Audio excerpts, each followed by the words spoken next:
আকাশ এবং বিকাশ দুই যমজ ভাই তাদের বাবা এবং মায়ের সঙ্গে বাস করে। তারা দুই যমজ ভাই হুবহু দেখতে একই রকমের ছিল, এমনকি তাদের দুজনের হেয়ার স্টাইলও একদম সেম ছিল। আকাশ এবং বিকাশ দুজনেই লম্বা চুল পছন্দ করত, তাই অন্যান্য ছেলেদের তুলনায় তাদের দুই ভাইয়ের চুল বেশ বড় বড় ছিল। সেই জন্য তাদের মা প্রায় সময় দুই ভাইয়ের উপর রাগ প্রকাশ করত। আমি তো 1 বছর আগেই চাকরি পেয়ে গেছি, কিন্তু তুমি এখনো পর্যন্ত আমার বিয়ে দিচ্ছ না। এবার আমার বিয়ে দিয়ে দাও না মা। নির্লজ্জ ছেলে, মায়ের সামনে বিয়ে করার কথা বলতে তোর লজ্জা করে না, তাই না? আজকালকার ছেলে মেয়েরা বিয়ে করবে বলে বড্ড বেশি লাফালাফি করে। বিয়ে করবি? এই, তোকে কে বিয়ে করবে রে? কেউ বিয়ে করবে না তোকে। এই যে তোর মাথায় বড় বড় চুলগুলো দেখছিস, এই বড় চুলগুলো আগে কাটতে হবে, তারপরেই কোনো মেয়ে তোকে পছন্দ করবে। কি বাজে চুলের স্টাইল, ছি! মা, আমার হেয়ার স্টাইলকে একদমই বাজে বলবে না বলে দিলাম। আমার এই হেয়ার স্টাইলটা ভীষণ পছন্দ, আর ভাইয়েরও তো আমার হেয়ার স্টাইলটা খুবই ভালো লাগে। আমি জানি তুমি কেন আমার এখনো বিয়ে দিচ্ছ না। বিকাশ এখনো পর্যন্ত কোনো চাকরি পাইনি সেই জন্য, তাই তো? কেননা তুমি তো আবার তোমার দুই ছেলের বিয়ে একসঙ্গে দিতে চাও। তখনই সেখানে আকাশের যমজ ভাই বিকাশ চলে আসে, আর সে মিষ্টির প্যাকেট তার মাকে দিয়ে বলে, মা, আমি চাকরি পেয়ে গেছি, এই নাও মিষ্টি খাও। ভাই, তুইও মিষ্টি খা। তাহলে আমিও তো এবার চাকরি পেয়ে গেলাম। এবার তাহলে আমাদের দুই ভাইয়ের একসঙ্গে বিয়ে দেবে তো তুমি? উফ, তোরা দুই ভাই একদমই একই রকম, কোনো তফাৎ নেই তোদের মধ্যে। সব সময় শুধু বিয়ে আর বিয়ে। তোদের আমি বিয়ে দিতে পারি একটাই শর্তে, আগে তোদের এই বড় বড় চুলগুলো কাটতে হবে, তবেই আমি তোদের জন্য মেয়ে দেখতে পারি, না হলে নয়। লাবণী দেবীর কথা শুনে আকাশ এবং বিকাশ দুজনের কেউই নিজেদের চুল কাটতে রাজি হয় না, কারণ তারা দুই ভাই নিজেদের বড় চুলের হেয়ার স্টাইলকে ভীষণ পরিমাণে পছন্দ করে। এভাবেই দেখতে দেখতে কিছুদিন কাটে। একদিন বাইরে থেকে বাড়িতে এসে রামপ্রসাদ বাবু নিজের স্ত্রীকে বলে, জানো গিন্নি, আজকে আমার সেই ছোটবেলার বন্ধুর সঙ্গে দেখা হয়েছে। 20 বছর পর মনোহরের সঙ্গে আমার দেখা হলো। সবচেয়ে অদ্ভুত ব্যাপার হলো, আমার যেরকম দুটো যমজ ছেলে আছে, ওরও সেরকম দুটো যমজ মেয়ে আছে, আর ওরা দুই বোন একেবারে হুবহু একই রকমের দেখতে। আচ্ছা, তাই নাকি? মেয়েগুলো দেখতে কেমন, তুমি দেখেছো নাকি ওদেরকে? হ্যাঁ, জোর করে তো আমাকে নিজেদের বাড়িতে নিয়ে গেল। মনোহরের দুই মেয়ে দেখতে ভীষণ সুন্দর। আমি ভাবছিলাম আমার দুই যমজ ছেলের সঙ্গে মনোহরের যমজ দুই মেয়ের বিয়ে দেবো, তবে তার আগে তোমার অনুমতিরও তো প্রয়োজন ছিল, সেই জন্যই আমি নিজে থেকে কোনো কিছু বলিনি। আমার কোনো সমস্যা নেই, আমাদের দুই ছেলে দেখতে একই রকম, আর বাড়িতেও দুই বৌমা একই রকমের দেখতে আসবে, ব্যাপারটা তো আমার কাছে খুবই দারুণ মনে হচ্ছে। চলো আমরা বিয়ের কথা এগিয়ে নিয়ে যাই। কিছুদিনের মধ্যেই তারা সপরিবারে মনোহর বাবুর বাড়িতে চলে যায়। আকাশ এবং বিকাশ দুই ভাই পিঙ্কি এবং রিঙ্কি দুই যমজ বোনকে দেখা মাত্রই পছন্দ করে নেয়। পিঙ্কি এবং রিঙ্কিও তাদের দুই যমজ ভাইকে বিয়ে করার জন্য রাজি হয়ে যায়। এভাবেই দেখতে দেখতে কিছুদিনের মধ্যেই আকাশের সঙ্গে পিঙ্কির এবং বিকাশের সঙ্গে রিঙ্কির বিয়ে হয়ে যায়। বিয়ের পর তোমাকে দেখতে অনেক সুন্দর লাগছে রিঙ্কি, মনে হচ্ছে যেন স্বর্গ থেকে একেবারে পড়ে নেমে এসেছে। সত্যি মনে হচ্ছে তোমাকে চোখ ভরে দেখতে থাকি। তোমাকে আমি প্রথম দেখাতেই পছন্দ করে নিয়েছিলাম, আর আমি সেদিন ঠিক করে নিয়েছিলাম যে আমি বিয়ে করলে রিঙ্কিকেই বিয়ে করব। চুপ করো আকাশ, তাহলে তুমি আমাকে বিয়ে করেছো কেন? তুমি রিঙ্কিকেই বিয়ে করতে পারতে। আমি তো রিঙ্কি নই, আমি তো পিঙ্কি। এই শুনে বিকাশ প্রচন্ড পরিমাণে অবাক হয়। সরি বৌদি, ভুল হয়ে গেছে। আমি তোমাকে আসলে রিঙ্কি মনে করেছিলাম, আর আমিও আকাশ নই, আমি হচ্ছে বিকাশ। আমার মনে হচ্ছে আকাশ ভুল করে রিঙ্কির ঘরে ঢুকে পড়েছে। দাঁড়াও, এখন এদের ঘরে যেতে হবে আমাকে। এই বলে বিকাশ এবং পিঙ্কি দুজনে তাড়াতাড়ি করে আকাশ ও রিঙ্কির কাছে ছুটে যায়। আর সেখানে গিয়ে তারা দেখে যে আকাশ এবং রিঙ্কি একে অপরের সঙ্গে বসে খুবই মিষ্টিভাবে গল্প করছে, আর সেই সাথে হাসাহাসি করছে। এই দেখে পিঙ্কি রেগে গিয়ে বলে, এই রিঙ্কি, এটা তোর বর নয়, এটা আমার বর। তুই আমার বরের পাশে বসে বসে গল্প করছিস। এটা বিকাশ নয়, এটা আকাশ। আমাদের চারজনের মধ্যে কনফিউশন হয়ে গেছে, আমরা কেউ একে অপরকে চিনতে পারিনি। তুই ভুল করে আকাশের ঘরে চলে এসেছিস, আর আমি ভুল করে বিকাশের ঘরে চলে গেছি। যা, তুই নিজের ঘরে যা। বিকাশ, তুমি তোমার বউকে নিয়ে যাও এখান থেকে। এই শুনে আকাশ এবং রিঙ্কি দুজনেই অবাক হয়। রিঙ্কি তাড়াতাড়ি করে আকাশের পাশ থেকে উঠে আবার বিকাশের ঘরে চলে যায়, আর এদিকে পিঙ্কি আকাশের সঙ্গে ঝগড়া করতে শুরু হয়ে যায়। বাবারে বাবা, আমার বোনের পাশে বসে তুমি তো খুব গল্প করলে, বলো আমি না আসলে কি হতো বলো তো? তুমি তো তোমার নিজের বউকেই চিনতে পারছো না। জানি না পরে কি হবে। কি গল্প করলে শুনি আমার বোনের সঙ্গে? ওর প্রশংসা করছিলে বুঝি? আরে না, আমি সত্যি বুঝতে পারিনি যে ওটা রিঙ্কি ছিল। আচ্ছা, আর ভুল হবে না কেমন? তুমি দেখবে, এবার আমি তোমাকে চট করে চিনে নেব। এভাবে সেই দিনটা একে অপরের সঙ্গে রাগ অভিমান করতে করতেই কেটে যায়। পরের দিন সকালবেলা পিঙ্কি এবং রিঙ্কি দুই বোন ঘুম থেকে উঠে ফ্রেশ হয়ে সুন্দর সুন্দর শাড়ি পরে তৈরি হয়। তৈরি হয়ে পিঙ্কি রান্নাঘরে রান্না করতে চলে যায় আর রিঙ্কি তখন রান্নাঘরের বাইরের কাজগুলো করতে থাকে, যেমন ঘর ঝাড়ু দেওয়া, ঘর মোছা ইত্যাদি। এমন সময় আকাশ সেখানে আসে আর রিঙ্কিকে দেখে আবার ভুলবশত সে তাকে পিঙ্কি মনে করে। তাই সে রিঙ্কির কাছে গিয়ে রিঙ্কির হাতটা ধরে বলে, কি গো, শ্বশুর বাড়িতে আসতে না আসতেই কাজ করা শুরু করে দিয়েছো? এত কাজ করো না, তোমার এই সুন্দর নরম নরম হাতগুলো যে খারাপ হয়ে যাবে। আর কোনো হেল্প লাগলে আমাকে বলতে পারো, আমি কিন্তু হেল্প করে দেবো। কি করছো বিকাশ? হাতটা ছাড়ো, কেউ দেখলে কি ভাববে বলো তো? ছাড়ো বলছি। বিকাশ? ও সরি, আমি ভেবেছি তুমি পিঙ্কি, আর আমি বিকাশ নয়, আমি আকাশ। ঠিক তখনই সেখানে বিকাশ এসে বলে, কি রে, তুই আবার ভুল করলি? তুই কি নিজের বউকে এখনো চিনতে পারিস না? সব সময় আমার বউকে নিয়ে টানাটানি করছিস কেন রে? আরে কালকে তো তুইও ভুল করেছিলি, আসলে আমরা তো একই রকম দেখতে, সেই জন্যই আমাদের মধ্যে প্রচন্ড কনফিউশন হচ্ছে। বৌদি, তুমি কিছু মনে করো না জানো, আসলে আমি তোমাকে রিঙ্কি ভেবেই তোমার হাতটা ধরে ফেলেছিলাম। এভাবেই তাদের চারজনের মধ্যে কনফিউশন চলতে থাকে। এমনই একদিন রিঙ্কি যখন চা বানিয়ে নিয়ে আসে, তখন চা দেখে তার শাশুড়ি মা লাবণী দেবী বলে, আরে এই গরমের মধ্যে তুমি চা বানিয়ে নিয়ে এলে কেন? আমি তোমাকে চা খাবো কখন বললাম? আমি তো তোমাকে বললাম আমার জন্য ঠান্ডা ঠান্ডা লস্যি বানিয়ে নিয়ে আসতে, আর তুমি চা বানিয়ে নিয়ে এলে। কিন্তু মা, বাবা যে আমাকে চা বানিয়ে নিয়ে আসতে বললো, আমি তো বাবার জন্য চা বানিয়ে নিয়ে এলাম। আপনি আবার আমাকে কখন লস্যি বানাতে বললেন? তখনই সেখানে রিঙ্কি হাতে করে লস্যির গ্লাস নিয়ে এসে হাজির হয়। এই যে মা, আপনার লস্যি। আপনি পিঙ্কিকে নয়, আমাকে লস্যি বানাতে বলেছিলেন। লস্যিটা খেয়ে নিন, দেখুন দারুণ খেতে হয়েছে। ও, আমি তোমাদের দুজনকে একেবারেই গুলিয়ে ফেলেছি। আসলে আমি তো নিজের দুই ছেলেকেই ঠিক মতো চিনতে পারি না, ওদেরকেও সবসময় গুলিয়ে ফেলি। আগে তো ওদেরকে নিয়ে এই বাড়িতে কনফিউশন ছিলই, এখন বাড়িতে দুই যমজ বৌমা আসার পর থেকে আমাদের কনফিউশন যেন আরো বেশি বেড়ে গেছে। এভাবেই সময় কাটতে থাকে। একদিন আকাশ তার বউ অর্থাৎ পিঙ্কির জন্য খুব সুন্দর একটা দামি সোনার নেকলেস নিয়ে আসে, কিন্তু সে যখন নিজের ঘরে যায় তখন তার ঘরে পিঙ্কির জায়গায় রিঙ্কি উপস্থিত ছিল। আসলে পিঙ্কি এবং রিঙ্কি দুই যমজ বোন বাড়ির সমস্ত কাজকর্ম একে অপরের সঙ্গে ভাগাভাগি করে নেয়। গতকাল পিঙ্কি ঘর পরিষ্কার করায় আজকে রিঙ্কির ঘরবাড়ি পরিষ্কার করার পালা ছিল, তাই রিঙ্কি আগে নিজের ঘর পরিষ্কার করে বিকাশ এবং পিঙ্কির ঘর পরিষ্কার করতে চলে আসে। আর তখনই সেখানে আকাশ রিঙ্কিকে দেখে মনে করে সেটা পিঙ্কি। এই দেখো পিঙ্কি, আমি তোমার জন্য কি এনেছি, আমি জানি তুমি দেখলে খুবই খুশি হবে। চোখ বন্ধ করো, তবে দেখাবো। এ কি, জামাইবাবু তো আমাকে পিঙ্কি মনে করছে, কিন্তু আমি তো রিঙ্কি। কি করি এবার? না, আমাকে পিঙ্কির মতো নাটক করতে হবে। জামাইবাবু কি উপহার এনেছে সেটা তো আমাকে দেখতে হবে। এই ভেবে রিঙ্কি নিজের চোখ বন্ধ করে নেয়। আর কিছুক্ষণ পর সে যখন চোখ খোলে তখন সে আকাশের হাতে একটা খুব সুন্দর ভারী নেকলেস দেখতে পায়। সেই নেকলেসটা দেখে রিঙ্কির চোখ একেবারে চকচক করে ওঠে। ওই নেকলেসের প্রতি রিঙ্কি প্রচন্ড পরিমাণে লোভে পড়ে যায়। তাই সে মনে মনে ভাবে, ও মাই গড, এই নেকলেসটা তো কি সুন্দর দেখতে। আমার মনে হচ্ছে বিকাশকে বিয়ে না করে আকাশকে বিয়ে করলেই বোধহয় ভালো হতো। পিঙ্কি কত লাকি, জামাইবাবু পিঙ্কিকে কত ভালোবাসে, আর বিকাশ তো আমার জন্য কখনো কিছু নিয়েই আসে না। কি হলো, কিছু বলছো না কেন? তুমি আমাকে ফোনে ফটো দেখিয়ে এই নেকলেসটা নেবে বলেছিলে তো, দেখেছো আমি তোমাকে কত ভালোবাসি। তুমি আজকেই আমাকে নেকলেসটা নেওয়ার কথা বলেছো, আর আমি আজকেই তোমার সামনে নিয়ে এসে হাজির করেছি।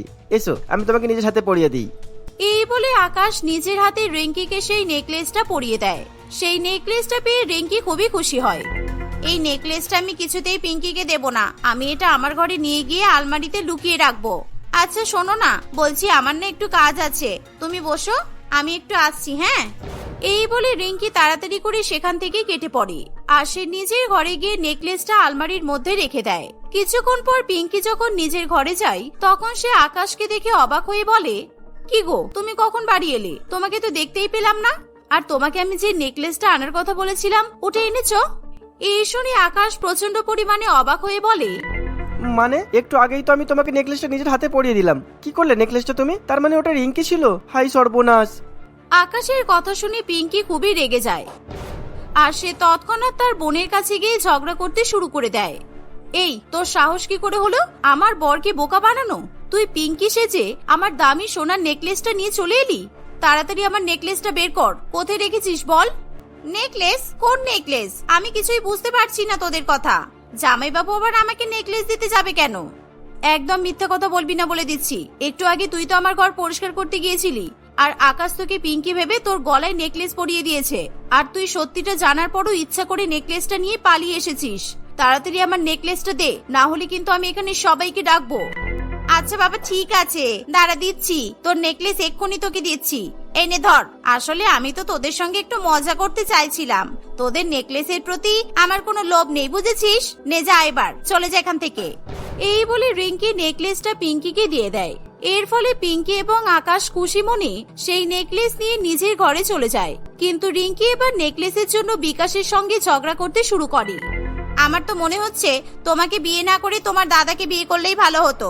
দেখেছো জামাইবাবু পিঙ্কিকে কত ভালোবাসে, কদিন বিয়ে হলো না বউয়ের জন্য সোনার নেকলেস কিনে নিয়ে এসেছে। আর তুমি কি এনেছো আমার জন্য? কিছু দিয়েছো এতদিনে আমাকে? আরে একটা সামান্য নেকলেসের জন্য তুমি আমার সঙ্গে এরকম ব্যবহার করবে? এত বড় বড় কথা শোনাবে তুমি আমাকে? হ্যাঁ শোনাবো, বেশি করে শোনাবো। আমাকেও সোনার নেকলেস কিনে দিতে হবে, তবে আমি শান্তি পাবো। আমার কালকের মধ্যেই নেকলেস চাই, আমি আর কিছু শুনতে চাই না। এভাবেই দুই যমজ বোন এবং দুই যমজ ভাই হওয়ার ফলে তাদের একে অপরের সঙ্গে সবসময় ঝগড়া ঝামেলা চলতেই থাকে। এর ফলে বাড়ির প্রত্যেকেই সবসময় বিরক্ত বোধ করে। একদিন বাড়ির সকলে মিলে এক জায়গায় হয়ে সেই সমস্যার সমাধান করতে বসে পড়ে। মা, তোমরা তো দুই যমজ বোনের সঙ্গে আমাদের বিয়ে দিয়ে দিলে, কিন্তু সবসময় আমরা ভুল করে ফেলছি। পিঙ্কিকে কখনো রিঙ্কি ভেবে ফেলছি, আবার রিঙ্কিকে কখনো পিঙ্কি ভেবে ভুল করছি। কিছু তো একটা সমাধান বের করতেই হবে। হ্যাঁ রে, আমিও সেটাই ভাবছি, কদিন ধরে কিছু তো একটা করতে হবে, যাতে দুই বৌমাকে আর দুই ছেলেকে আলাদা আলাদা ভাবে চেনা যায়। আমি আমার যমজ দুই ছেলেকে চিনতে পারি না, তাহলে যমজ দুই বৌমাকে কিভাবে চিনবো বলতো? তবে একটা উপায় আছে, তোদের দুই ভাইয়ের মধ্যে যে কোনো একজন চুলটা কেটে ছোট করে নে। একজনের চুল বড় থাকবে আর একজনের চুল ছোট থাকবে, তাহলে খুব সহজেই আমরা কিন্তু তোদেরকে শনাক্ত করতে পারবো। হ্যাঁ মা, এটা কিন্তু দারুণ আইডিয়া। আকাশ, তুমি বরঞ্চ তোমার চুলটা কেটে ছোট করে নাও, আর আমিও আমার চুলটা কেটে ছোট করে নেব, কারণ আমার ছোট চুলই পছন্দ। আমরা দুজনে চুল ছোট ছোট করে নিলে সহজেই সবাই আমাদেরকে চিনতে পেরে যাবে, তাহলে আমাদের মধ্যে আর কোনো সমস্যা হবে না।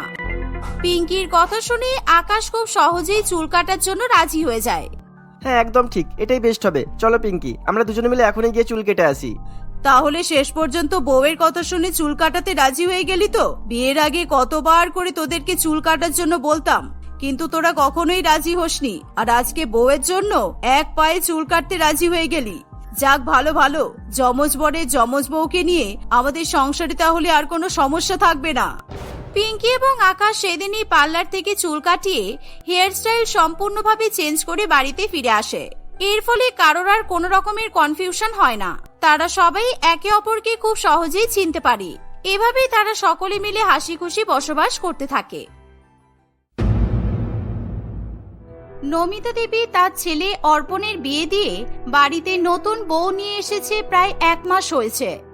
প্রথম প্রথম সব ঠিকঠাকই চলছিল, কিন্তু হঠাৎ কয়েকদিন ধরে নমিতা দেবীর মাথায় বৌমাকে নকল করার ভূত চেপে ওঠে। নকল করা মানে সে নকল নয়, শুরু থেকে শেষ পর্যন্ত মাথার চুল থেকে পায়ের নখ পর্যন্ত নকল। এই নিয়ে তার বৌমা তাকে কিছু না বললেও নমিতা দেবীর স্বামী কমলবাবু খুবই রেগে যায়। এসব তুমি কি শুরু করেছো? বৌমার সাজগোজ তোমার ভালো লাগতেই পারে, কিন্তু তার মানে তো এই নয় যে তুমি নিজেকে পুরোপুরি বৌমার মতো নকল করার চেষ্টা করবে। তুমি নিজের মতোই থাকো না, তোমাকে তোমার মতো করেই ভালো লাগে। তুমি তো এখন এটা বলবেই, তোমার চোখের সামনে আমাকে অপমান করে পাড়ার লোকজন বৌমাকে প্রশংসা করে, এসব তো তোমার ভালো লাগে। আমার অপমান হলেই তো তুমি খুশি হও। এসব তুমি কি যাতা বলছো? তোমাকে কি আবার অপমান করলো? সবচেয়ে বেশি অপমান তো সেদিন তুমিই করেছো, তোমার জন্য আমার বাইরে বেরোনো বন্ধ হয়ে গেছে। কমলবাবু কিছুই বুঝে উঠতে পারে না। কমলবাবুর কথার উত্তরে নমিতা দেবী তাকে কয়েক সপ্তাহ আগে তাদের বাড়িতে আসা তাদের প্রতিবেশীদের কথা বলতে থাকে। অর্পণ আর প্রিয়াঙ্কার বিয়ের তখন মাত্র 1 সপ্তাহ হয়েছিল। বাড়িতে প্রতিবেশীরা আসায় প্রিয়াঙ্কা সবার জন্য চা জলখাবার বানিয়ে নিয়ে আসে। প্রিয়াঙ্কার মতো মিষ্টি একটি মেয়েকে দেখে তাদের পাড়া প্রতিবেশী সকলেই মুগ্ধ হয়ে যায়। খুঁজে খুঁজে এত ভালো একটা বৌমা কিভাবে পেলে বলো তো? কি সুন্দর দেখতে, জামা কাপড়ের স্টাইলও এই পাড়ার সবার থেকে আলাদা। এত সুন্দর একটা মেয়ের শাশুড়ি হিসেবে তোমাকে কিন্তু বড্ড বেমানান লাগে। কেন? আমি তো আমার মতো করেই থাকবো, তাতে ওর শাশুড়ি হিসেবে আমাকে বেমানান লাগবে কেন? তোমার বৌমাকে দেখো, কি দারুণ সুন্দর করে সাজে, কি সুন্দর জামা পরে, চুলটা খোলা, সেই সাথে কত সুন্দর স্টাইল। আর তোমাকে দেখো, সেই একঘেয়ে চুলের খোপা আর একই ধরনের শাড়ি। সুপ্রিয়া দেবীর কথা শুনে নমিতা দেবী খুবই চিন্তায় পড়ে। সে সেখানেই বসে থাকা তার স্বামী কমলবাবুকে বলে, এই তোমার কি মনে হয় আমাকে এরকম সাজে বৌমার শাশুড়ি বলে মনে হয় না? আমাকে কি এতটাই বাজে দেখতে? সবাইকে কি আর সুন্দর দেখতে হয় বলো? তার উপর তোমার বয়স হচ্ছে, আর কয়েকদিন পর তো কোলে নাতি নাতনি নিয়ে খেলবে। এখন তোমার রূপার দেখবেই বা কি বলো তো? কমলবাবুর এই কথা শুনে নমিতা দেবীর প্রতিবেশীরা খুবই হাসতে থাকে আর নমিতা দেবী খুবই লজ্জায় পড়ে যায়। আমি যদি এবার বৌমার থেকে বেশি সুন্দর না হতে পেরেছি তাহলে আমার নামও নমিতা নয়, এ আমি বলে দিলাম। মনে মনে এমন প্রতিজ্ঞা করে নমিতা দেবী একদম তৈরি হয়ে যায় তার বৌমার থেকে বেশি সুন্দরী হওয়ার পদক্ষেপ নিতে শুরু করে। পরের দিন নমিতা দেবী প্রিয়াঙ্কাকে কি যেন একটা খেতে দেখে। সেও সাথে সাথে সেখানে গিয়ে সেই জিনিসের ব্যাপারে তার বৌমাকে জিজ্ঞাসা করতে শুরু করে। এটা ফিশ অয়েল ক্যাপসুল মা, আমি তো বিয়ের আগে জিম করতাম, ওখান থেকে এটা খেতে বলেছিল। এটাতে চুল স্কিন সব ভালো থাকে।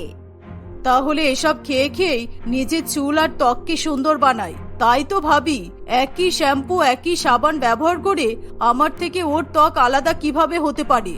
আচ্ছা বৌমা, এগুলো কোথায় কিনতে পাওয়া যায় বলো তো? আপনার জন্য? আপনিও ফিশ অয়েল ক্যাপসুল খাবেন, কিন্তু আপনি তো মাছের ছোঁয়াও খান না। যাই হোক, এসব আপনি সব ওষুধের দোকানে পেয়ে যাবেন। মাছের ছোঁয়া খাওয়া আর ওষুধ খাওয়া এক হলো? কত ওষুধেই এমন অনেক কিছু থাকে যেগুলো আমরা আসলে খাই না, কিন্তু ওষুধ হিসেবে খেয়ে নিই, ওটাও ঠিক একই রকম। কিন্তু আপনার চুল ত্বক সবই তো সুন্দর আছে, তাহলে আপনি এসব ওষুধ খেতে যাবেন কেন? কি স্বার্থপর মেয়ে দেখো, আমি ওর থেকে বেশি সুন্দরী হয়ে যাব বলে আমাকে আটকাচ্ছে। আসলে বৌমা, আমার না কয়েকদিন ধরে খুব চুল পড়ছে, তাই আর কি। এই বলে নমিতা দেবী সেখান থেকে চলে যায়। সে ফিশ অয়েল ক্যাপসুল নিয়ে এসে খাওয়া শুরু করে দেয়। কয়েকদিনের মধ্যে তার চুল এবং ত্বক আগের থেকে সুন্দর বলে মনে হয়।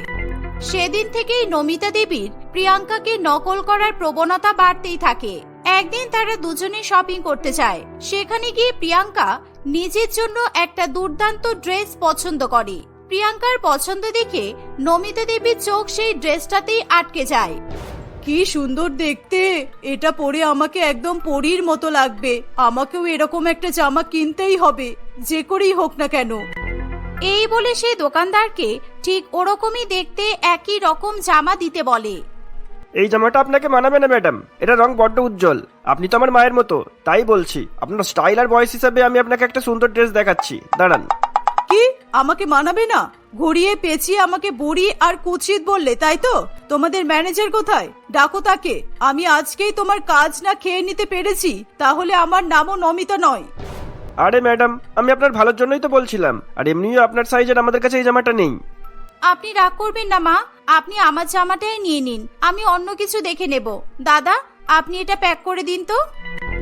না না, এটা কিছুতেই নেওয়া যাবে না। এটা আমাকে দেওয়ার পর বৌমা যদি আবার আরো সুন্দর কোনো জামা কেনে তখন তো আমাকে আফসোস করতে হবে। এটা বরং ওকেই নিয়ে নিতে বলি।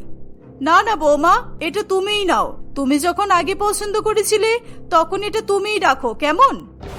এই বলে নমিতা দেবী সেখান থেকে বেরিয়ে যায়। তারা কিছুক্ষণ এদিক ওদিক ঘোরাঘুরি করে বাড়ি চলে আসে। বাড়িতে আসার পর প্রিয়াঙ্কা যখন জামাটা পরে দেখে তখন নমিতা দেবী প্রিয়াঙ্কার বেশ অনেকগুলো ছবি তোলে। নমিতা দেবী এবার আর তার সঙ্গে রেষারেষি করছে না দেখে প্রিয়াঙ্কা খুবই খুশি হয়। এইভাবে আরো 2-1 দিন কাটে। একদিন প্রিয়াঙ্কা আর অর্পণ নিজেদের ঘরে বসে নানান রকমের গল্প করতে থাকে। আমি বলছিলাম না, আমার মনে হয় তোমার মা আমাকে নকল করে। এখন মনে হয় আমি ভুল ভেবেছিলাম। আমার নিজেরই এখন লজ্জা করছে জানো। কেন, হঠাৎ কি হলো তোমার? কয়েকদিন আগে বললে মা নাকি তোমার মতো করে চুল বাঁধে, তোমার মতো করে সাজে, আজ আবার অন্য কথা বলছো যে? বলছি, কারণ সেদিন আমার মতো একই রকমের জামা কিনতে চেয়েও মা কিনতে পারেননি। ওনার সাইজের জামা ছিল না, কিন্তু তারপরেও উনি অন্য দোকানে ওই জামা খোঁজেননি জানো। আর 2-3 দিন হতে চললো, এখনো তো সেই জামা কিনলেন না, তাই বলছি আর কি। মা বড্ড সরল সাদাসিধে, মাকে হয়তো কেউ ভুল বুঝিয়েছে, সেই জন্যই হয়তো এরকম করছিল কয়েকদিন, আবার ঠিক হয়ে যাবে। তাদের কথা শেষ হতে না হতেই তারা শুনতে পায় নমিতা দেবী, অর্পণ আর প্রিয়াঙ্কা দুজনকে বাইরে ডাকছে। তারা বাইরে বেরিয়ে অবাক হয়ে যায়। নমিতা দেবী অবিকল প্রিয়াঙ্কার মতো একটা জামা পরে আছে। একদম তোমার মতো হয়েছে তো জামাটা? তুমিই বলো, এটা আমাকে মানাচ্ছে না? ওই দোকানদারটা আমাকে সেদিন কত অপমান করলো বলো তো। হ্যাঁ মা, এটা তো অবিকল আমার ড্রেসের মতোই। আপনি এটা কোথায় পেলেন? একা একা শপিং মলে গিয়েছিলেন আপনি? না না, আমি সেদিন তোমার জামাটার ছবি তুলেছিলাম, ওই ছবি দেখেই শম্ভু দর্জিকে দিয়ে একদম অবিকল একটা জামা বানিয়ে ফেলেছি। তুমি চট করে তোমার জামাটা পরে এসো। আমি আমার বান্ধবীদেরকে ডেকেছি, ওরা আসলে আমরা আমাদের এই একই রকম জামাগুলো ওদেরকে দেখাবো। প্রিয়াঙ্কা না চাইলেও তার শাশুড়ি মায়ের কথা ফেলতে পারে না। সেও তো জামাটা পরে চলে আসে। তারা একদম অবিকল সেজে তাদের অতিথিদের আসার অপেক্ষা করতে থাকে। কিছুক্ষণ পরেই সুপ্রিয়া দেবী এবং আরো কয়েকজন সেখানে চলে আসে, আর নমিতা দেবীকে দেখেই তারা হাসতে শুরু করে। এই দেখে নমিতা দেবী খুবই রেগে যায়। এই তোমরা হাসছো কেন গো? আমার বৌমাকে কি এতটাই খারাপ লাগছে যে ওকে দেখে তোমরা এতটা হাসাহাসি করছো? তোমার বৌমাকে খারাপ লাগবে কেন? ওকে দেখে তো স্বর্গ থেকে নেমে আসা পরী বলে মনে হচ্ছে, আর তোমাকে দেখে মনে হচ্ছে ওই পরীর সস্তার জেরক্স কপি। না না, জেরক্স নয়, বলো বিগড়ে যাওয়া জেরক্স কপি। কিংবা সুন্দর একটা তুলোর পুতুলকে এক রাত জলে ডুবিয়ে রাখলে ওটা যেরকম অবস্থা হবে, ঠিক সেই পুতুলটার মতোই তোকে দেখতে লাগছে। আপনারা মায়ের বান্ধবী বলে এভাবে ওনাকে অপমান করতে পারেন না। উনি কত আশা করে আপনাদেরকে সাজ দেখাবেন বলে বসেছিলেন, আর আপনারা এসে এভাবে অপমান করছেন। প্রিয়াঙ্কার কাছে অপমানিত হয়ে তাদের প্রতিবেশীরা সেখান থেকে চলে যায়। নমিতা দেবীও কাঁদতে কাঁদতে তার ঘরে চলে যায়। কমলবাবুও ঘরে গিয়ে জানতে চায় নমিতা দেবী কেন এভাবে বৌমার নকল করে। তখন নমিতা দেবী তার বৌমাকে নকল করার আসল কারণটা বলে। দেখতে দেখতে আরো কয়েকদিন কাটে। নমিতা দেবীর বন্ধুরা এবং সেই দোকানদার তাকে মোটা বলায় নমিতা দেবী সিদ্ধান্ত নেয় যে সে এবার রোগা হবে। সেও তার বৌমার মতো জিমে ভর্তি হবে। নমিতা দেবী খুঁজে খুঁজে সেই জিমেই ভর্তি হয়ে যায় যেখানে প্রিয়াঙ্কা জিম করে। জিম থেকে বাড়িতে এসে নমিতা দেবীর সাথে কথা বলবে বলে প্রিয়াঙ্কা নমিতাকে তার ঘরে ডাকে। মা, আমি আজকে আপনাকে ভারী ভারী ওজনের জিনিস তুলতে জিমে দেখেছিলাম। প্রথম দিন জিমে গিয়ে কেউ কি এসব করে? আপনার যদি চোট লেগে যেত তাহলে কি হতো? তুমিও তো বিয়ের পরে নতুন নতুন জিমে যাচ্ছ, তোমার তো চোট লাগেনি, তাহলে আমার কেন লাগবে শুনি? আমি বিয়ের আগেও জিম করতাম, আপনি সেটা জানেন না। আমি আপনার ভালোর জন্যই বলছি মা, এর পেছনে কিন্তু আমার কোনো স্বার্থ নেই। স্বার্থ আছে? আমি সুন্দরী হয়ে গেলে তোমাকে আর কেউ পাত্তা দেবে না, তাই তুমি আমাকে আটকাতে চাও? কি ভেবেছো তুমি আমি কিচ্ছু বুঝি না, তাই না? আমি কি কচি খুকি? এই বলে নমিতা দেবী সেখান থেকে চলে যায়। কমলবাবু আর প্রিয়াঙ্কা দুজনেই চিন্তায় পড়ে। প্রিয়াঙ্কাকে নকল করা এখন নমিতা দেবীর এমন পাগলামিতে এসে পৌঁছায় যে সে নিজের ভালোটাও আর টের পায় না। বৌমা, এবার আমাকে কিছু করতে হবে, যাতে সাপও মরে আর লাঠিও না ভাঙে। দেখতে দেখতে আরো 2-1 দিন কাটে। নমিতা দেবী আর প্রিয়াঙ্কা একদিন জিমে ব্যায়াম করছে, এমন সময় একজন অল্প বয়সী ছেলে সেখানে আসে আর নমিতা দেবীর দিকে তাকিয়ে থাকে। নমিতা দেবী সেই ছেলেটিকে তার দিকে তাকিয়ে থাকার কারণ জিজ্ঞাসা করে। আপনি এত সুন্দরী কিভাবে? কি মিষ্টি দেখতে আপনাকে! এই বয়সে এত ফিট, এত স্মার্ট আর সুন্দরী! আমি তো চোখই ফেরাতে পারছি না। আমি আপনাকে বিয়ে করতে চাই। বিপ্লবের কথা শুনে সেখানে জিমের আরো 2-3 জন ছেলে এসে একই কথা বলে। আমি এত সুন্দরী যে পাশে আমার বৌমা থাকতেও সবাই আমাকেই প্রপোজ করছে। আমি লজ্জায় লাল হয়ে যাচ্ছি। না না, এই জিমে আর আসা যাবে না। এভাবে ছোট ছোট ছেলেদের মন ভাঙা ঠিক নয়। এই যে আমি দুঃখিত গো, আমি তো বিবাহিত। তোমাদের কারোর সাথেই আমি বিয়ে করতে পারবো না। আমার একটা ছেলেও আছে। সব ছেলেগুলো মুখ কাচুমাচু করে ফেলে। এই দেখে নমিতা দেবী খুব খুশি হয়। সে খুশি মনে জিম থেকে বাড়ি চলে আসে। সে আর কখনোই তার বৌমাকে নকল করে না, নিজের আগের রূপেই ফিরে আসে। কমলবাবু তার এরকম পরিবর্তনের কারণ জানতে চায়। আমি এমনিই অনেক সুন্দর গো, এর চেয়ে বেশি সুন্দর হলে আমার সংসার ভেঙে যাবে, সংসারে অশান্তি হবে, অনেক ছোট ছোট ছেলেদের মন ভেঙে যাবে। তাই আমি এরকমই ঠিক আছি। যদি বৌমার আরো সুন্দর হওয়ার ইচ্ছে হয় তাহলে ও আমাকে নকল করবে, আমি ওর নকল করব না।